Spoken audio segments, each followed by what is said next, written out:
इतक्या वेळा विश्वासघात पदरात पडून सुद्धा मला अक्कल येत नाही, म्हणून हा संताप. तुझ्यावर मी आंधळा विश्वास ठेवतो म्हणून हा संताप आहे.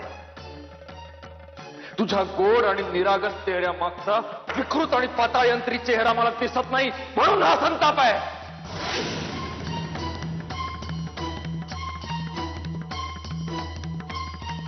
आपल्या बाळाचं नाव जर घेतलंस ना मंजिरी, तर इथल्या इथे जीव घेऊन टाकेन मी तुझा. का का असं केलंस माझ्या बरोबर? एवढं प्रेम केलं तुझ्यावर आणि तू खंजीर खुपसलास माझ्या पाठीत. आपल्या त्यावेळी जे ठरलं होतं ना तेच खरंय, तेच खरंय. माझ्या बाळाला जन्म दिल्यानंतर त्या क्षणी त्या दिवशी माझ्या आणि माझ्या बाळाच्या आयुष्यातून निघून जायचं. मुधोळकरांच्या घराण्याला लागलेला शाप आहे हा. कुठल्याही सुनेच्या नशिबात सुख नाही. या आयुष्यभर मी भोगला, आता मंजिरीच्या नशिबाला बनवास. काही करू शकत नाही आपण तिच्याशी, काही करू शकत नाही. सटवाईनं 5वीला पुजलंय दुःख तिच्या. शाले गप्प बस, काहीतरी बडबड करू नका.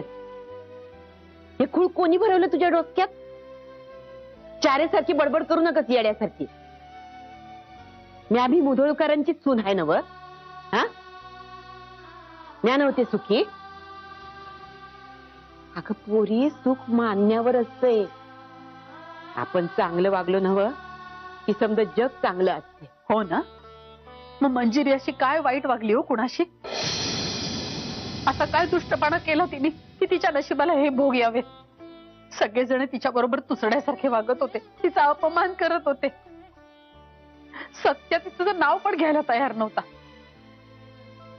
तरी सुद्धा पोरीने चांगुलपणाची कास सोडली नाही, जीव लावत राहिली सगळ्यांवर. माझ्या सकट सगळं जग वाईट वागलं तिच्याशी. अगं पोरी, कसं समजावू म्या तुला? अगं चांगल्या माणसासनी देवाच्या परीक्षेला तोंड द्यावं लागते. असंच असतंय जीवन. मग खोटा आहे तुमचा परमेश्वर. पुण्याई, सात्विकपणा, प्रामाणिकपणा याला काही किंमतच नाहीये जगामध्ये. झाले पुरे सासूबाई, पुरे. या असल्या पोकळ शब्दांनी नका म्हणजे समजूत करू. आता देवाने सरडीचा डाव मांडल्यावर गारणं तरी कुणा पुढे घालायचं? शाले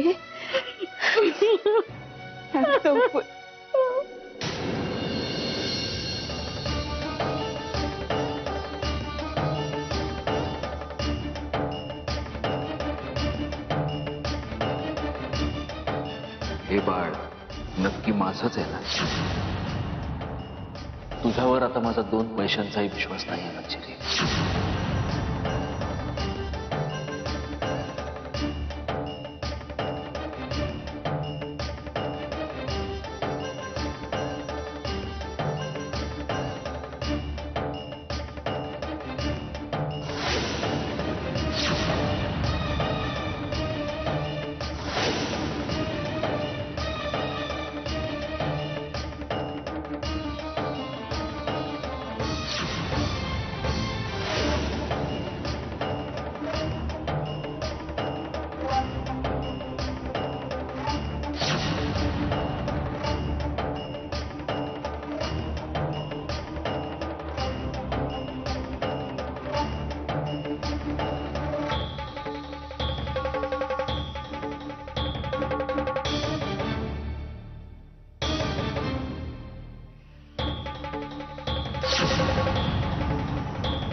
पण अशी अचानक कुठे जाऊ शकते ती? मी माझे सोर्सेस लावून शोधण्याचा खूप प्रयत्न केलाय, पण वहिनींचा कुठेच काहीच पत्ता लागत नाही. अरे पण जर तिला तिथे काही प्रॉब्लेम असेल तर तिने सरळ इकडे येऊन राहायला हवं होतं ना.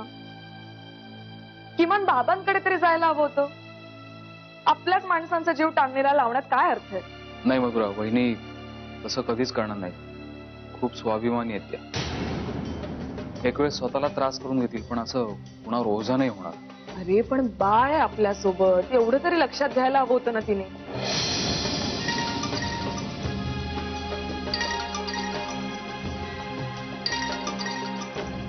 अननोन नंबर आहे. बघ उचल तर. हॅलो हॅलो मधुरा, मी बोलते मंजिरी. दी. दी अगं कुठे आहेस तू? तू तू कशी आहेस मला सांग. आणि तू कुठून बोलतेस? तू मधुरा, मधुरा शांत हो आधी. मी सुखरूप आहे. मी सुद्धा आणि माझं बाळ सुद्धा. तू काळजी घेतेस ना स्वतःची? हो. तुझ्याशिवाय मी कशी असणार आहे कधी? तू जिथे कुठे असशील तिकडून परत ये ना ग प्लीज. मला तुला भेटायचंय. ये ना. ते ठाऊक आहे मला, म्हणून तुला फोन केला ना मी मधुरा. हे बघ, बाबांना सांग की आमच्या दोघींची काळजी नका करू. आम्ही सुखरूप आहोत. घडलेल्या सगळ्या गोष्टींचं खूप टेन्शन घेतलं असेल त्यांनी.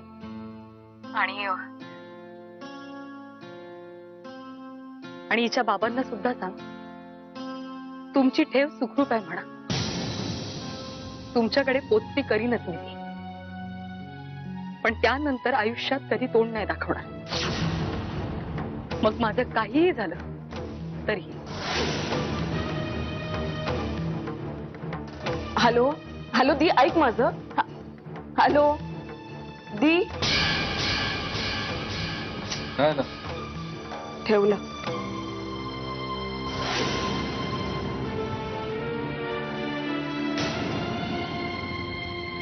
ते मला ट्राय करू दे.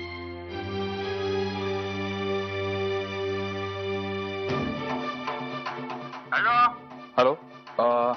हा कुठल्या एरियातला नंबर आहे? तू मस्ती कोण पाहिजे? मंजिरी, मंजिरी मुधोळकर. कोण मंजिरी बिंजिरी राहत नाही इथं. जो एका पीसीओचा नंबर आहे.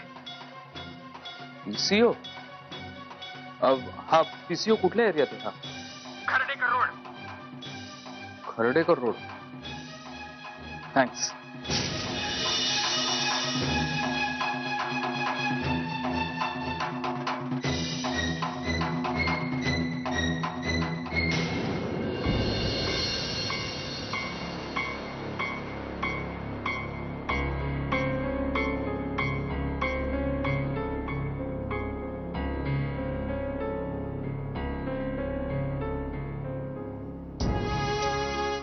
सत्या, काय झालं रे?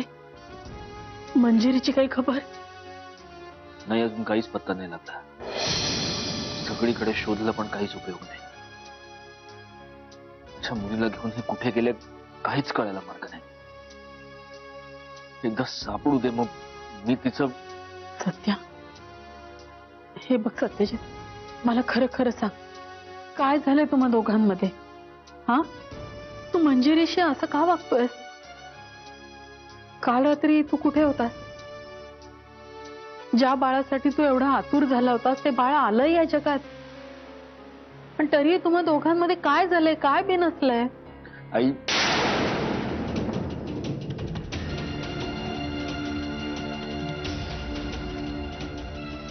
शालिनी ताई, मला तुमची 2 मिनिटं हवी आहेत जरा.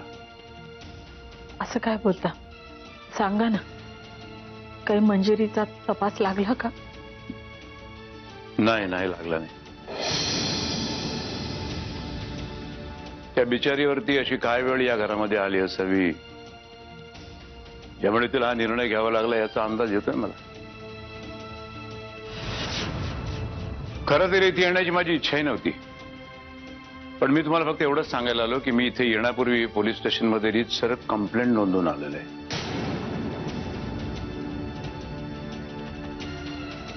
अगदी वरपर्यंत सुद्धा बोलणं झालेलं आहे माझं व्यवस्थित. पोलीस शोध घ्यायला लागले सुद्धा. बघू लागेल लागेल मंजिरीचा शोध लागेल. हो, लागायलाच हवा. मीही देवाला साकडं घातलंय तसं. निघतो मी. फक्त ही गोष्ट तुमच्या कानावर घालणं गरजेचं वाटलं ना, म्हणून फक्त आलो मी इथे. बरं केलं, नाहीतर माझ्याही जीवाला घोर लागून राहिला असता. निघतो मी.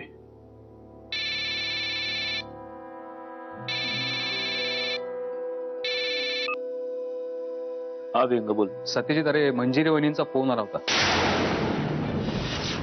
त्यांनी खर्डेकोर रोडवरच्या कुठल्या तरी पीसी वरून फोन केला होता. काय? हो तो नंबर आहे ना तुझ्याकडे? हो, मी तो नंबर सेव्ह करून ठेवलाय. एक काम कर, तो नंबर घेऊन 15 मिनिटात मला एसीपी जोगदंड यांच्या ऑफिसला भेट. आपण त्यांच्याशी बोलू. ओके. सत्या, काय म्हणाला विहंग? सरनाईक साहेबांच्या पळून गेलेल्या मुलीनं मधुराला फोन केला होता आणि तो फोन तिनं खर्डेकर रोडवरच्या एका पीसीओ वरनं केला होता. तेच सांगत होता विहंग. आणि कसं आहे आई, सरनाईक साहेबांच्या पोलिसात मोठमोठ्या ओळखी आहेत, पण काही लहान मोठ्या ओळखी आपल्याही आहेत. एसीपी जोगदंडेंना भेटतोय. सांभाळून जा.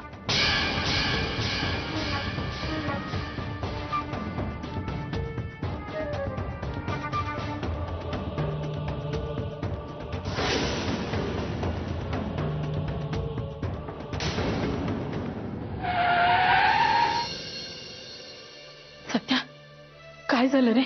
काय म्हणाले पोलीस? मंजिरीचा काही ठाव ठिकाणा लागला? नाही. अरे देवा, काय काय करायचं मग आता? काय करायचं?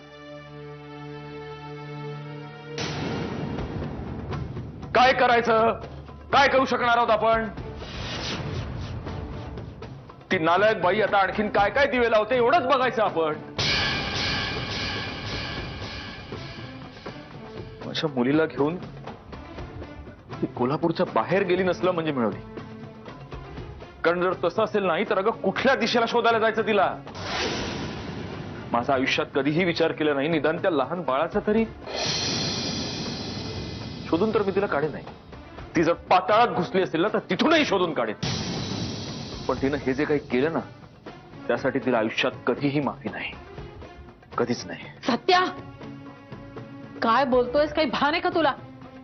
अरे तुझ्या मंजिरी बद्दल बोलतोयस तू, तुझ्या बायको बद्दल? होय, तिच्याबद्दलच बोलतोय मी, कारण हीच लायकी आहे तिची. तू विचारत होतीस ना मगाशी आमच्या दोघांमध्ये नेमकं काय झालंय? तर झालंय हे आई की माझ्या डोळ्यांवरची झापडं आता कायमची उडून गेली आहेत. बास सत्याची, थांबव हे सगळं. मला नाही सहन होते. मलाही सहन होत नाही. खोटारडेपणा मलाही सहन होत नाही. पण तिनं तिची थेर कधीच नाही थांबवली आहे. ती कायम माझ्या डोळ्यात धूळफेक करत आहे. मी तिच्या प्रेमात आंधळा झालो होतो, पण ती तशीच राहिली. तितकीच पाताळयंत्री, तितकीच कारस्थानी आणि तितकीच व्यभिचारी.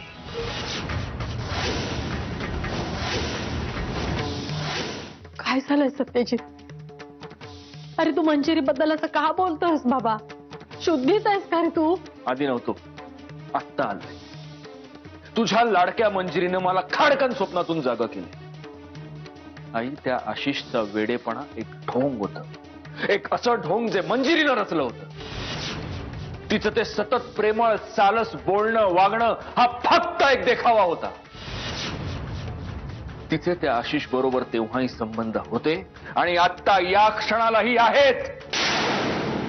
नाही सत्याजित, तुझा काहीतरी गैरसमज होतोय. हे खोटं आहे सगळं. मी बोललेला शब्द न शब्द खोटा असेल नाही तर या जगातला सगळ्यात भाग्यवान पुरुष मीच आहे. नाही रे सत्याजित, असं नाहीये. हे बघ, तुम्हा दोघांमध्ये पुन्हा सगळं नीट होईल. मंजिरी येईल परत. ती तुझ्याशिवाय नाही राहू शकत रे. आई प्लीज, आता ही खोटी आशा तू दाखवू नकोस मला. आणि ती जगली काय मेली काय मला काहीही फरक पडत नाही. माझा संबंध फक्त आणि फक्त माझ्या मुलीशी आहे. आणि तू सुद्धा एक गोष्ट लक्षात घे, मंजिरी पळून गेली कारण ती गुन्हेगार आहे आणि तिचा गुन्हा पकडला गेला. सगळं सगळं मी माझ्या डोळ्यांनी पाहिलंय आणि कानांनी ऐकलंय. चुकतोय सध्या तू, फार मोठी चूक करतोयस. अजूनही सांभाळ स्वतःला. मंजिरी कधीच खोटी नव्हती रे, ती खरी आहे. माझा तिच्यावरचा विश्वास खरा आहे. तू काय पाहिलंस काय ऐकलंस मला माहित नाही, पण ती तुझी कधीच फसवणूक करत नव्हती. तू मात्र स्वतःची फार मोठी फसवणूक करून घेतोय सध्या. आणि तिच्यावर संशय घेऊन तू पुन्हा पूर्वीसारखं वागणार असशील तर लक्षात ठेव, ही तुझ्या अधःपतनाची सुरुवात आहे.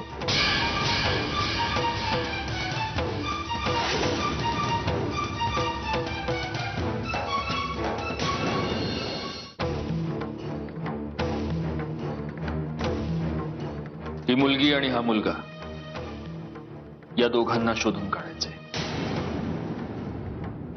यांच्याबरोबर एक तान्हं बाळही असेल. कुठल्याही परिस्थितीत त्या बाळाला काहीही होता कामा नये. ही दोघं जगाच्या पाठीवर कुठेही असली तरी त्यांना शोधून काढ. वाटेल तितका पैसा होताला मी तयार आहे. कळलं? काम झालंच म्हणून समजा.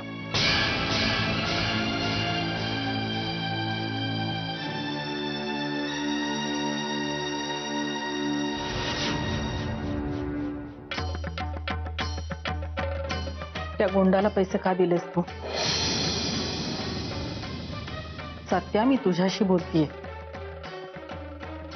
तू मंजिरीच्या जीवाला काही काहीतरी बरं वाईट करायला खूप आवडलं असतं आई, पण सध्या फक्त तिला शोधण्याची सुपारी दिली आहे. तरी पण एका गुंडाला? मग काय करू? सगळे पर्याय झाले, सगळे मार्ग थकले. आता अजून काय करू? पोलिसात गेलो, स्वतः वणवण शोधलं. तू म्हणत असशील तर उद्या पेपरमध्ये जाऊन जाहिरात देतो की माझी बायको तिच्या याराबरोबर माझ्या मुलीला घेऊन पळून गेली आहे. काहीतरी वेड्यासारखं बोलू नको सतीश. जरा विचाराने वाग. मंजिरी बद्दल तुझा फक्त गैरसमज झालाय, दुसरं काही नाही रे. आई, तू आणखीन किती दिवस हेच शब्द वापरून माझी समजूत घालणार आहेस?